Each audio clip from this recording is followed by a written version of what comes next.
Buenos días, maestra y compañeros. Vamos a exponer acerca del marco jurídico de la Ley de Ingresos. Mi equipo está conformado por Alma Lady Gómez Peña, Jesús David Monter López y su servidora Samantha Rodríguez Bautista. Bueno, ¿qué es el marco jurídico de la Ley de Ingresos del Estado? La Ley de Ingresos del decreto es aprobado por el Congreso del Estado y que contiene las cantidades que por concepto de impuestos, derechos, contribuciones por mejoras, productos, aprovechamientos, participaciones y aportaciones federales, así como transferencias, asignaciones, subsidios y otras ayudas, así como de los ingresos derivados de financiamiento que el municipio tiene el derecho de cobrar, estos como ingresos propios o recibir de la Federación durante un año de calendario.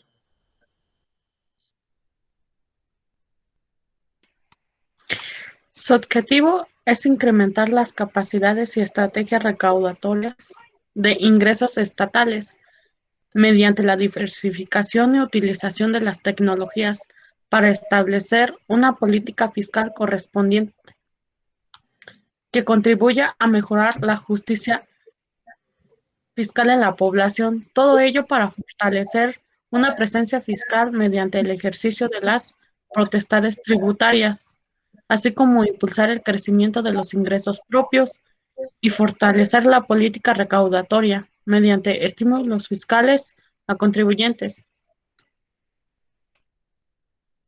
Tenemos estructura legal de financiamiento y nos dice que este sector se divide en los ingresos del gobierno federal, ingresos de organismos y empresas, ingresos derivados de financiamiento, y nos dice que por lo tanto los ingresos del sector público no son iguales a los ingresos del gobierno federal, ni son iguales a los ingresos propios, si estos tienen incluidos aquellos derivados del financiamiento que representan una deuda o ingresos futuros aún sin adquirir.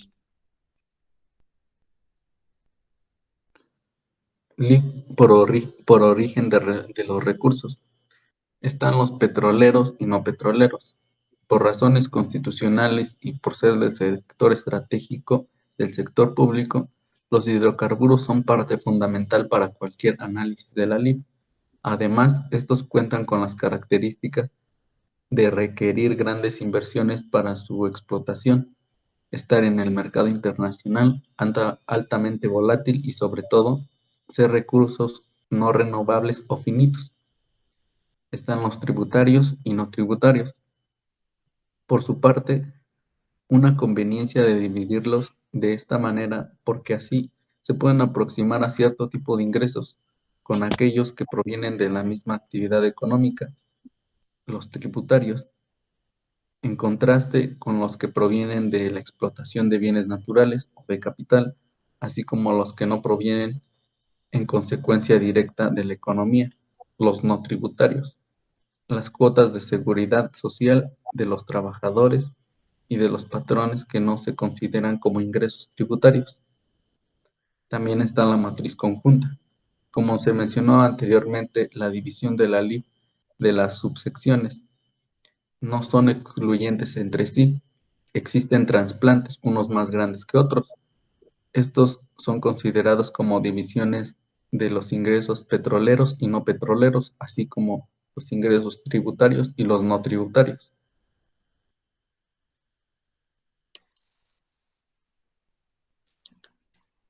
A continuación tenemos las consideraciones fiscales para el análisis de las NIPS.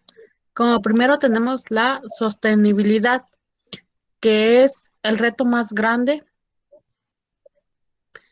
ya que debe contar con recursos suficientes para solventar todos sus compromisos adquiridos y todo esto para el sistema de seguridad social, para los objetivos y la reducción de la pobreza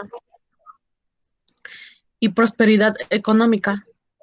Como segundo tenemos alta dependencia petrolera, oficialmente publicado por Pemex. La cantidad de años con reservas petroleras con potencial comercial puede variar entre 10.1 y 32.2 años. Esto depende de los costos de extracción y del precio internacional del petróleo de cada año fiscal. En cuestión son recursos económicos con un alto nivel de volatilidad y riesgos. Transición demográfica. El bono demográfico es algo que no fácilmente se puede repetir. Por ello, es importante aprovechar de lo que significa y así prepararnos para los efectos de largo plazo. Esto representa que ahora existe una amplia población joven con un alto potencial productivo y por tanto recaudatorio del gobierno. Y por último tenemos la desigualdad, que es un objetivo constitucional y es importante lograr este objetivo de la manera más rápida y posible, económicamente hablando, considerando todas las opciones que el Estado tiene a su disposición. Aquí incluye impuestos, contribuciones, derechos, productos y aprovechamientos. Nos dice que los ingresos públicos se dividen en dos grandes rubros: los ingresos ordinarios, y estos son recaudados en forma regular por el Estado, tales como los impuestos, los derechos, los ingresos por la venta de bienes y servicios de los organismos y empresas preestatales. También encontramos los ingresos extraordinarios. Bueno, pues los ingresos extraordinarios, que son los recursos que no se obtienen de manera regular por parte del Estado, tales como la enajenación o de bienes nacionales, contratación de bienes externos o internos, o emisión de la moneda por parte del Banco de México.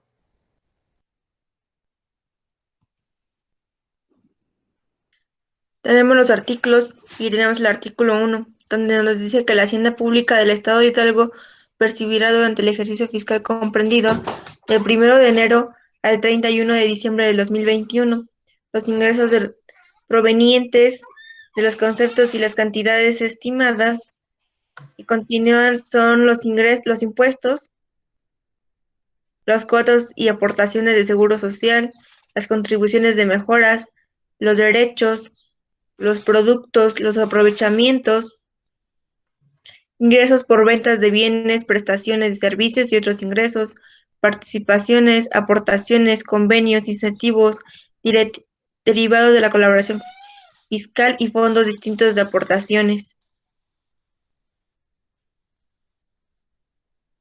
Tenemos el artículo 2, en donde nos dice que en los casos que se autorice el pago de contribuciones o créditos fiscales en parcialidades o mediante pagos diferidos, se causarán encargos en razón del 1% mensual sobre el saldo insolutos. En el artículo 3 nos dice que el pago extemporáneo de contribuciones omitidas o créditos fiscales dará lugar al cobro de recargos en razón del 2% mensual. En el artículo 4 nos dice que el Poder Ejecutivo, en el ejercicio de su financiamiento del derecho público por producto de la Secretaría de Finanzas Públicas, queda facultado para autorizar, fijar o modificar las contraprestaciones que se cobran por concepto de productos y en general por la ejecución y el uso de aprovechamiento de bienes del dominio privado y por la prestación de servicios por los que no se establecen derechos. Debido señalado dichas contraprestaciones de los términos contractuales correspondientes y atendidos a la condición más favorable posible para la hacienda pública del Estado, la Secretaría de Finanzas Públicas establecerá los criterios para fijar las contraprestaciones a que se refiere este artículo, tomando en consideración criterios de eficiencia económica y de saneamiento, financiamiento, además de atender los siguientes: la cantidad que deba cubrirse por concepto, las contraprestaciones a que se refiere, y ese artículo se refiere que se fijará en consideración al cobro que se efectúe por el uso, goce, aprovechamiento o explotación de bienes o por la prestación de servicios de similares características en los mercados nacionales.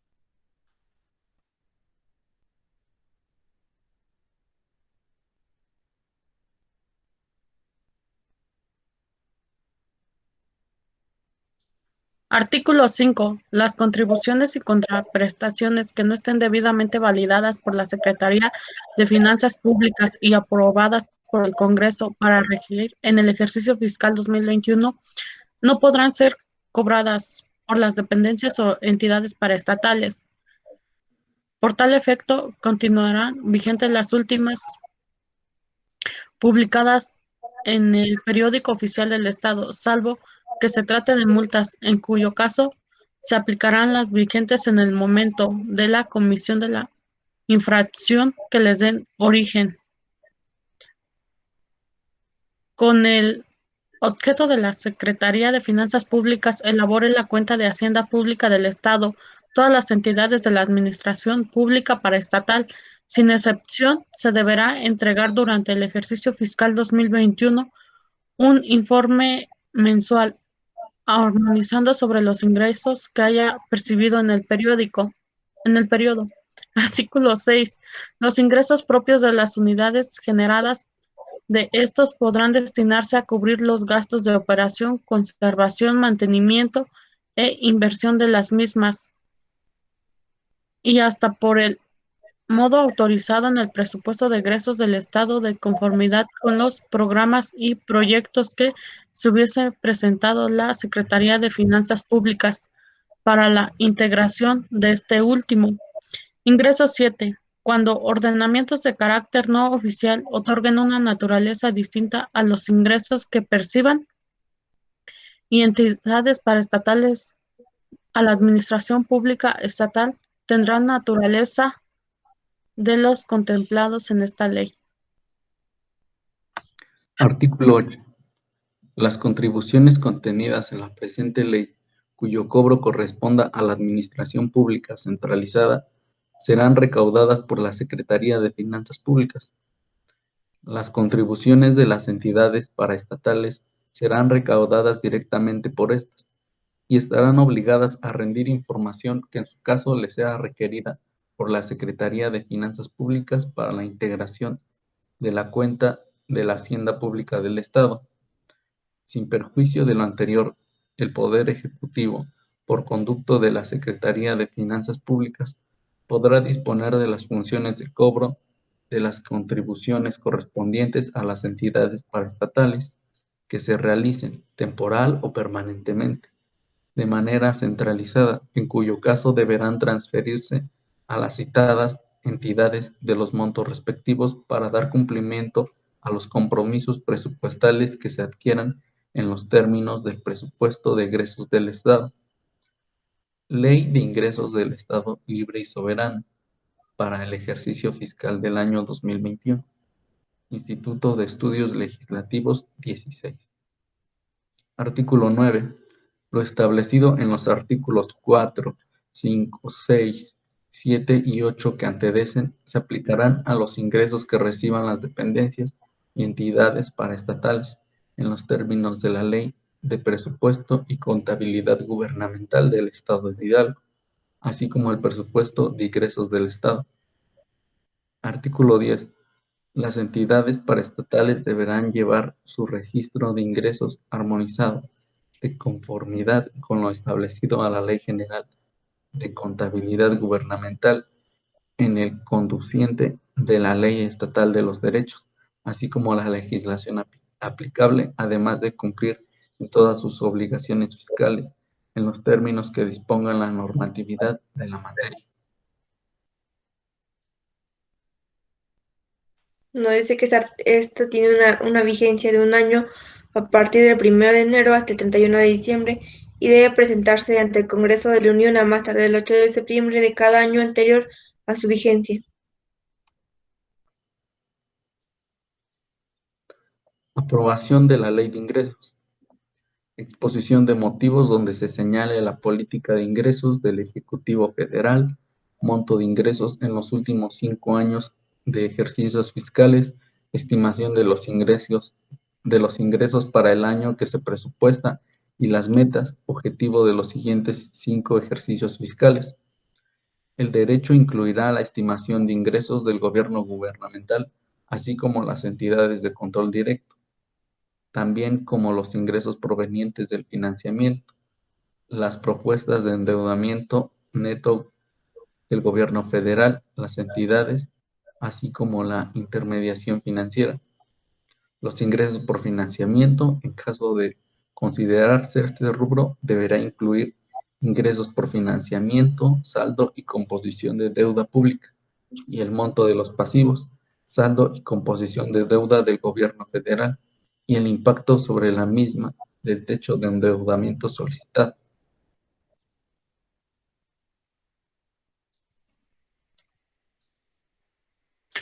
A continuación tenemos las referencias y como conclusión, la Ley de Ingresos es un ordenamiento jurídico para el Poder Ejecutivo aprobado por el Poder Legislativo que contiene conceptos bajo los cuales se podrán captar los recursos financieros que permitan cubrir los gastos de la Federación durante un ejercicio fiscal.